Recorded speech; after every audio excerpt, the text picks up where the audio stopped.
আজকে 27শে জুন আমি গাইঘাটা আইসিডিএস প্রজেক্টের আন্ডারে ময়না এপি স্কুলে ভিজিটে যাই এবং সেখানে গিয়ে দেখি যে দিদিমণি সুপুষ্টি দিবসের জন্য ডেকোরেশন করছেন।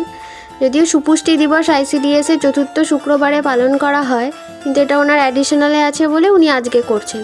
তো আমার খুব ভালো লাগলো, গেরুয়া, সাদা, সবুজ মানে জাতীয় পতাকার 3টি কালার দিয়ে উনি এইভাবে চাল ডাল দিয়ে ডেকোরেশনটা করেছেন। তারপর এই যে এখানে উনি প্রি স্কুল করাচ্ছেন বাচ্চাদেরকে, যেটা অ্যাকশান বেসড, থিম বেসড যে প্রি স্কুল অ্যাক্টিভিটি আছে, মানে ছড়াগুলোকে অ্যাকশানের মাধ্যমে শেখানো করানো।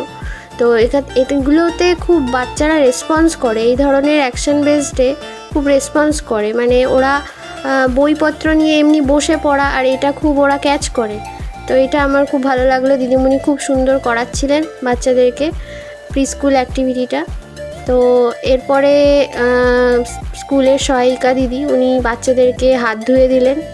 হ্যাঁ, বাচ্চাদেরকে স্পট ফিডিং করানো হবে। এই যে খিচুড়ি এসে গেছে গরম গরম, বাচ্চারা এবার একসাথে বসে এই যে খাওয়ার ব্যাপারটা, ওরা বাড়িতে একা খেতে চায় না, কিন্তু এই যে একসাথে বসে খেলে কিন্তু ওরা খাবারটা একা একা খুব সুন্দর খেয়ে নেয়। তারপর আমি এই যে শুনলাম কেমন হয়েছে, বললো খুব অনেক ভালো। তো খুব ভালো লাগে বাচ্চাদের এই হাসি মুখগুলো দেখতে, খুব ভালো লাগে সেন্টারে গিয়ে। তোদের খাওয়া দাওয়া কমপ্লিট হয়ে গেল, আমিও একটু সেলফি তুলে